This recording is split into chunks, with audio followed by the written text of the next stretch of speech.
Hi everyone!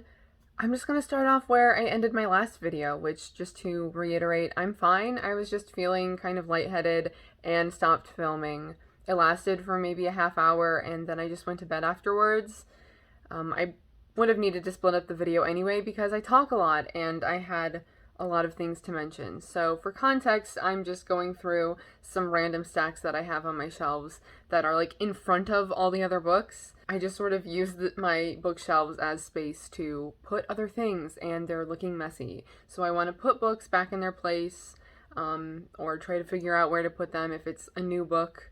Some of them are new books, some of them are books that I thought about reading at one point and then didn't get to them, or I was going to talk about in a video, regardless of if I had read it or not, and then decided not to do that video and such. So then after I sort of finish going through the books that I have left to talk about, I will continue talking about books by pulling off some of the more fall, autumn, Halloween, spooky, scary, atmospheric kind of titles that I would like to read pretty much within the rest of the year. So that's what's up. But finishing off with what I was talking about when I ended my last video, we have The Woman in the Window by A.J. Finn. So I was pretty much just saying how much I thought this was a mediocre book because the author name drops a bunch of classic film, mostly thrillers or film noir, and I just felt like it would have been so much better had he taken elements and characteristics of those kind of film genres and put it into the characters and plot of the story. Other than, I don't remember what I said. This is basically a Rear Window kind of thriller. That's pretty much all you need to know about it, because that gives you, if you've seen Rear Window, if you're familiar with that, then you already kind of know what's happening. Someone gets murdered and the main character is agoraphobic and working through some trauma, so she also takes medication and she thinks she sees somebody murdered across the street through her window. So other than the obvious like Rear Window influence, I just felt like it would have paid better homage to the stories that were supposedly influences had it been more akin to those stories, to those characters and those plot lines and the filmmakers as well, instead of just, again, putting in the titles of random movies and actors and such. And every once in a while there will be like certain lines that are like quotes from other films, but none of that really adds to the story other than having the main character love classic film, and that itself doesn't really do much. It just seemed like the author was trying to like show his film knowledge, but it's not like it was anything really spectacular. Like, okay. And then also I just felt like he doesn't have any film friends or hasn't encountered other film buffs because of the way that, like, one of the characters is talking to the, yeah, a character is talking to the main character and she's like, what are you watching, a black and white movie? And then like it says as like narration of the main character, like baffled, like the main character was observing that that character who said that was baffled that the main character was watching a black and white movie. And I was just like, who even says that? I don't know. Like, I don't know anybody who categorizes films as like a black and white movie and like a new movie. Those aren't even the same.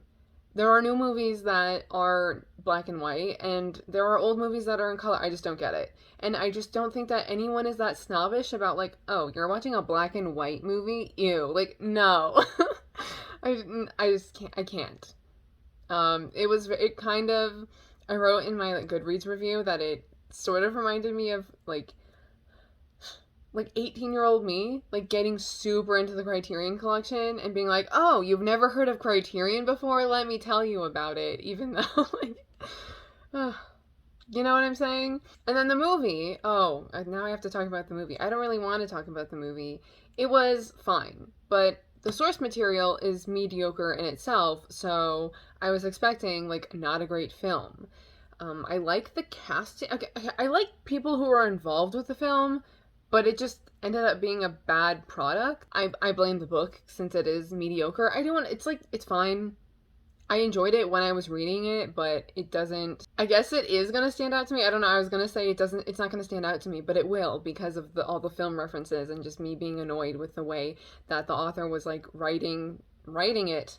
But it's enjoyable for the, 300 whatever pages, were 400 pages, a little over that it is. And I finished it within a day pretty much. I read most of it within one night and then had like 30 pages left for the morning. So it's a quick read. I don't like regret reading it or anything like that. It was fine. And the movie was also just fine. I think I'm curious to know like what exactly happened in terms of production because it was in like post-production hell, like editing hell, and I want to know what audiences saw before they decided to re-edit it. If you don't know about that, that's something that happened. I feel like they should have really taken it the typical thriller route or a super stylized thriller because there are a couple of scenes in particular, one like the murder scene and then another scene in, I'll just call it the living room scene. If you've seen the movie, then you probably know what I'm talking about. They're the two most stylized parts of the film, and in a way that like Vertigo has like a little bit of surrealism to it. If you think about like the opening of Vertigo, like that's kind of what I'm thinking, and just other elements. And I guess you can also think about the way that Vertigo is a really big influence on like David Lynch, who's obviously really big with surrealism. So I just feel like they should have gone that route, or just like very typical thriller, but also the script needed work, and then they took out parts that would have made it better, like integral parts of the story, and they just really simplified it. So it's all just fine. I'm moving on. I'm putting it back.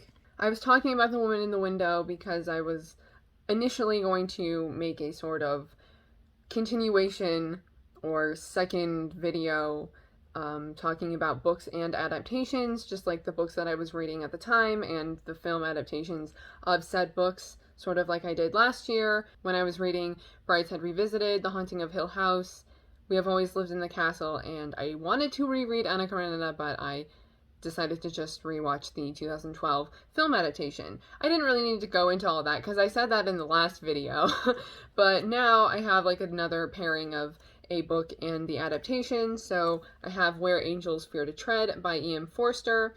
This is his first novel because I'm going to read all of his work in order of when he wrote them, because Maurice or Morris, I don't know what to say. I keep doing this. I keep saying both Morris and Maurice because I think the reason why it's pronounced differently is just because like Maurice is obviously a French name and that's how you say it in French, Maurice. But then I guess with like a British accent, they say the name like Morris. I don't know for sure. Which one should I say? Which one should I stick to? Is there an actual correct one? I don't know.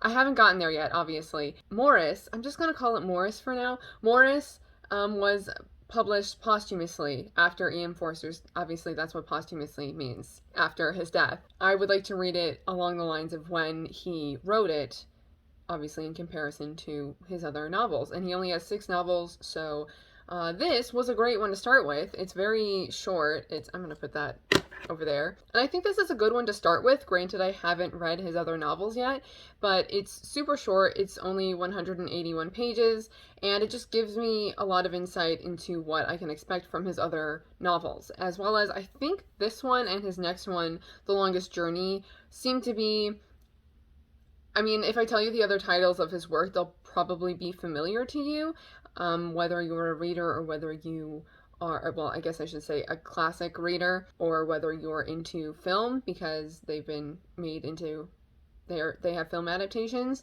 But Where Angels Fear to Tread and The Longest Journey seem to be his least popular and least liked.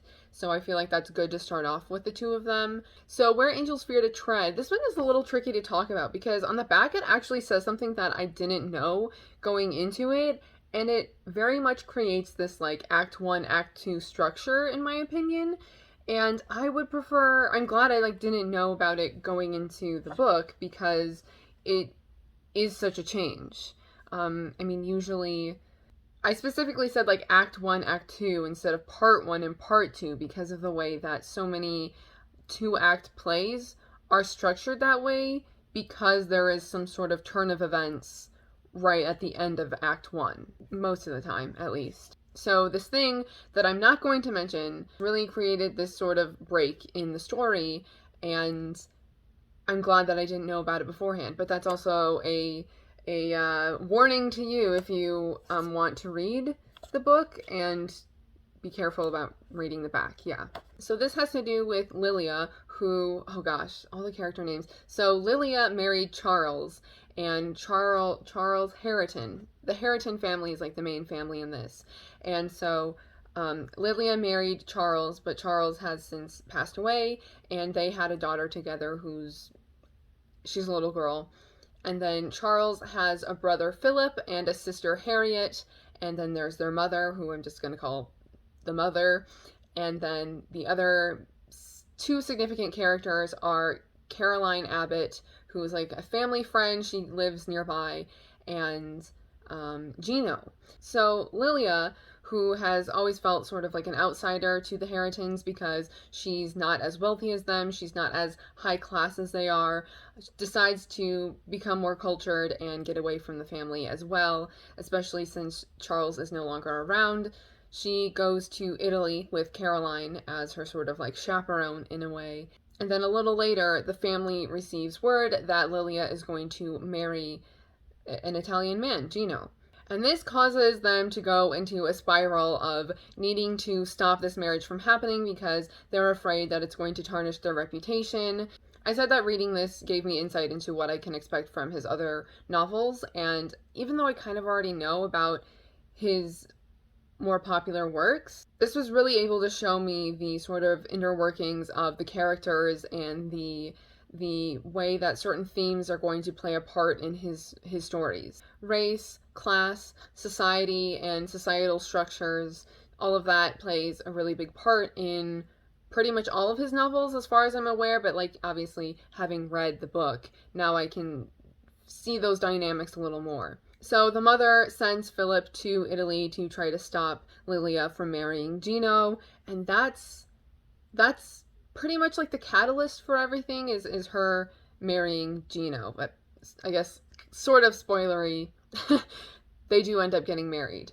But then more happens, and that's sort of the information that I don't want to get into.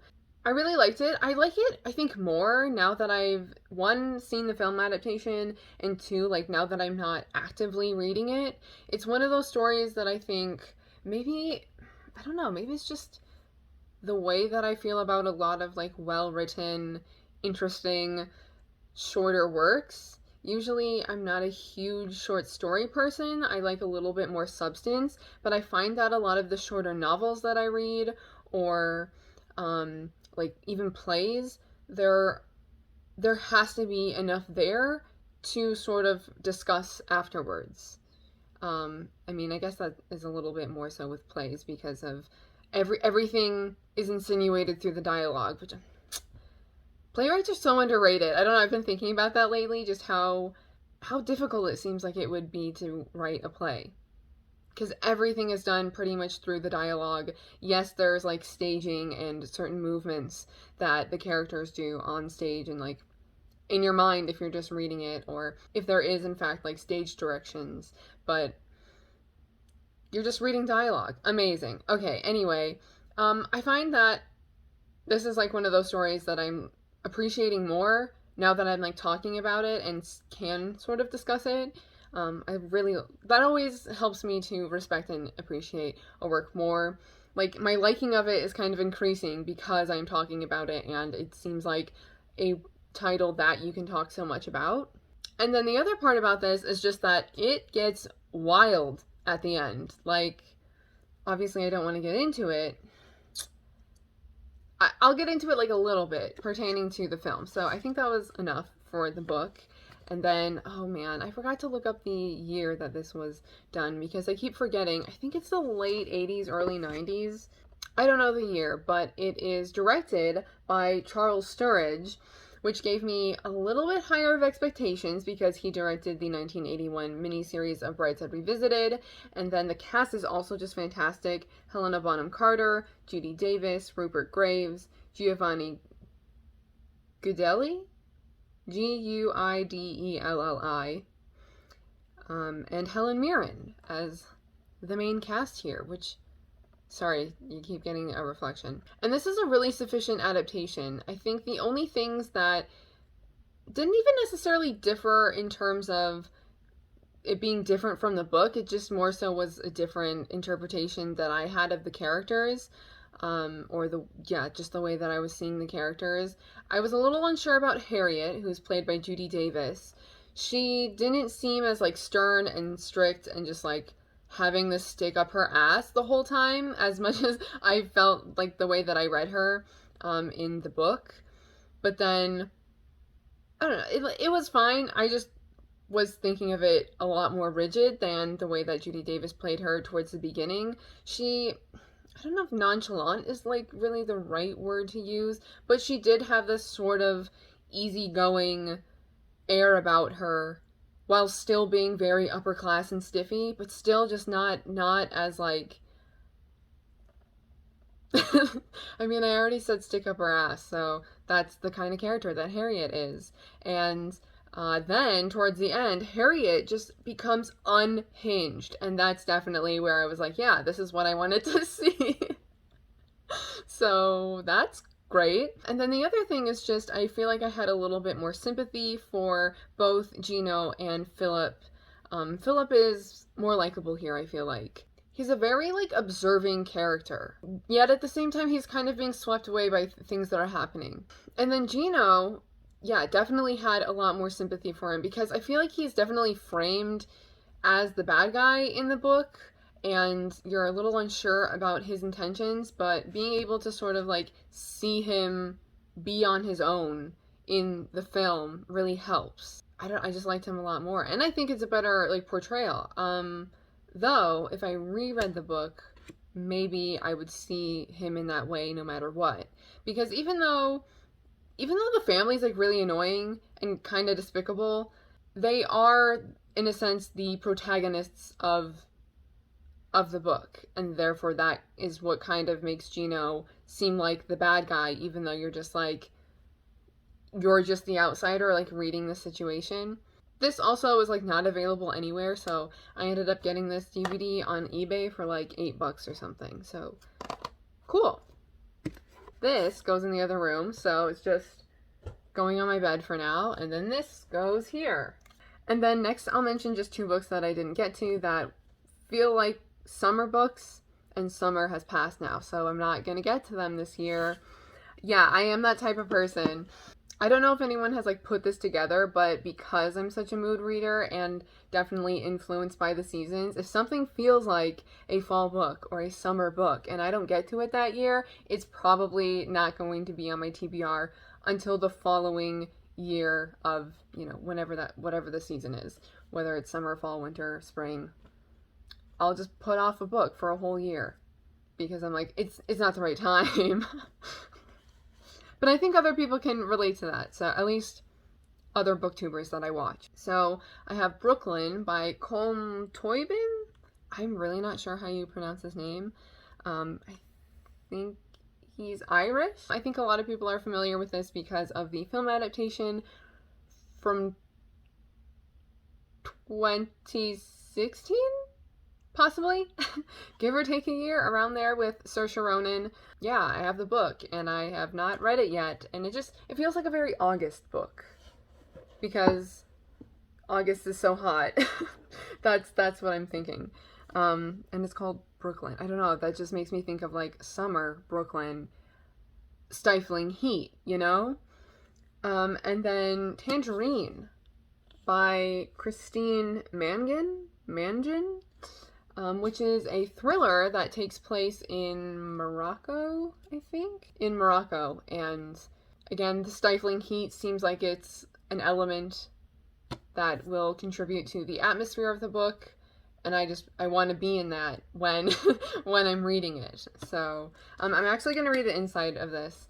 First of all, it also just has a really good quote on the front. It says, one of the best debuts of the year, echoes of Gillian Flynn and Patricia Highsmith in this tightly wound exotic story.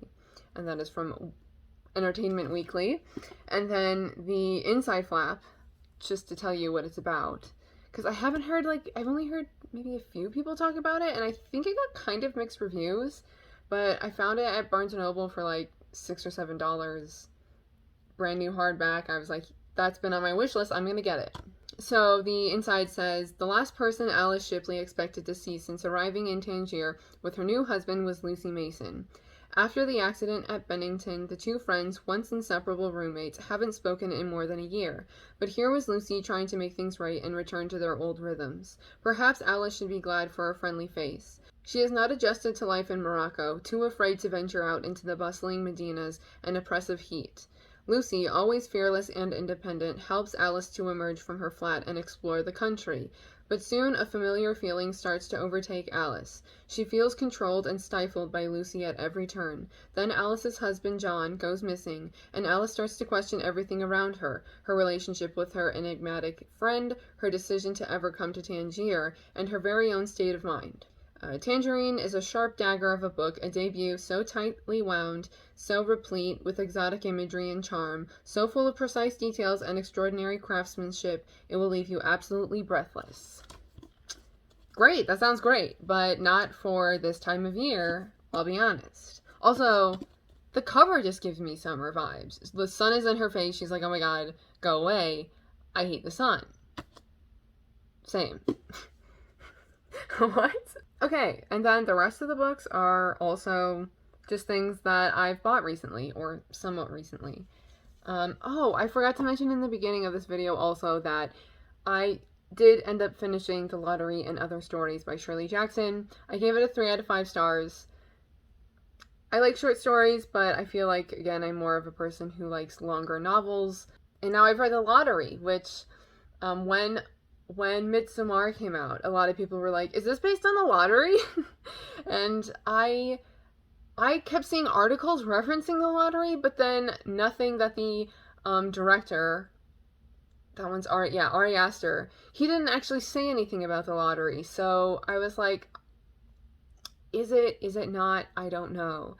And I can see the inspiration, but obviously it's not a full, it's by no means a full adaptation. It's like an 11-page story. So, yeah. Okay, so books that I've bought that I'm just gonna try to breeze through. So first I have The Rose of Versailles by Riyoko Ikeda. This is actually volume 4. It's supposed to be volume 1. I was just shipped the wrong volume, which is actually kind of fine.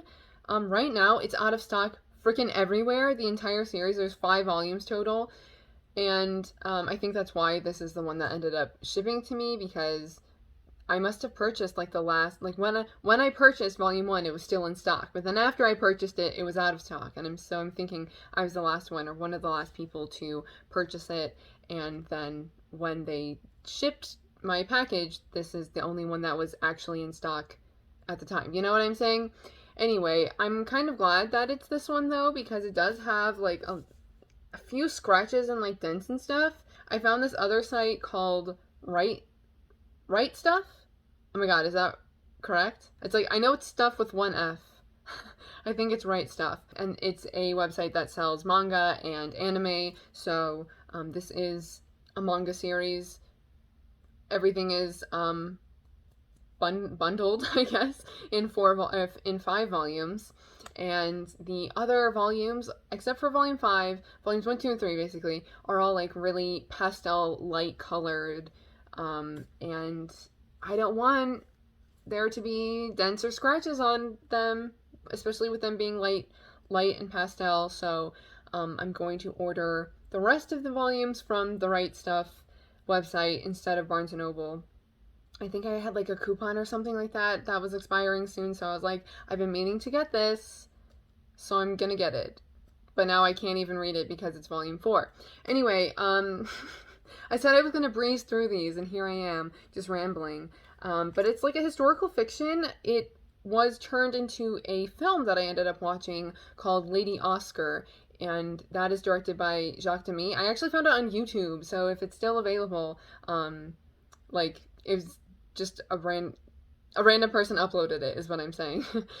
So if it's still available and the person's video didn't get like blocked or removed, I will link that in the description. And it is about a lady named Oscar, and her father really wanted a son, and when a daughter was born, he was like, no, this is Oscar, my son. So even though, ow, this is like really heavy. This is uncomfortable because the corners are going into my palm instead of like, this is at least a little bit more rounded instead of like full edges. Anyway, it's about Lady Oscar. I'm assuming her name probably is not Oscar. No, it is, because the names are French. It's historical fiction written by it's French historical fiction written by a Japanese woman, and also it's like really pretty. I'm a little afraid to look at it because it's volume 4. But there's some pages that have artwork that's colored, but most of it, oh yeah, it's backwards. So this is technically the beginning. Most of it's in black and white. But I want to look through it, but I don't want to spoil myself. I've never read a manga before, so I have to remember to read it correctly, which I'm sure I will. I'll remember. This will have to go on my series shelf, but for now I'm just kind of making a stack here while I figure out where to put everything afterwards, after I film.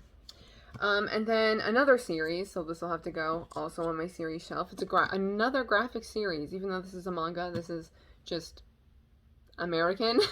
And that's Heartstopper, volume 1 and 2. They're different sizes, which is really annoying because I got this at Barnes & Noble. During the Criterion sale, actually, I saw volume 2 there. They didn't have volume 1 in stock, and I was like, I really want this though. It's being adapted. There's only 5 volumes. Another 5-volume series. Wow. I think volume 5 comes out later this year though. And I don't know, I just picked it up. I was like, I need this. And I'll just order volume 1 online. But volume 1, it wasn't in stock at Barnes & Noble's website, so I ordered it from a UK site. So that's why volume 1 is kind of bigger. I much prefer this edition. I much prefer the American publication of it. It's like thicker. It feels like dense. That's what, it's not thicker. This is thicker. It feels more dense. This feels like a coloring book. And this is about Nick and Charlie and their friends, and they are exploring their friendship because one of them likes the other, and they kind of, yeah, they're figuring out their feelings. And then also at Barnes & Noble, I got Tippi, a memoir by Tippi Hedren. This was in the bargain section, and so I decided to get it. It's been on my wish list for quite a while, and that's it. Hopefully it'll give me insight into how the filming of the birds went, and, you know, from Tippi's account. So it should be interesting. It's really short too, so that's a nice thing. Although I kind of don't like it when memoirs are really short, because I'm like, why are you writing this? But I have a feeling it'll be very focused, so instead of like going through her entire life, we're just probably going to be looking at her life in terms of being an actress. So lastly here we have The Three Daughters of Eve by Elif Shafak. I got this used for like $5, and it's pretty much in brand new condition, so that's great. Actually, you know what I've just decided? I think I did just get rid of hiccups, so hopefully I don't actually have hiccups anymore. But I think I'm going to split this again into another video. I mean, technically this is just a continuation of me going through my messy shelves and trying to put things back. And then I will have another video that will be fall related, end of year books that I would like to get to, basically. Yeah, that's what I'm thinking, especially since I've already been filming for quite a bit. That is what I'm going to do. Yeah, so thank you for sticking around for this if you watched both of these videos, and I just would love to know what you're up to, what you're doing, what you're watching, what you're reading. So thank you for watching, and I will see you in my next video. Bye!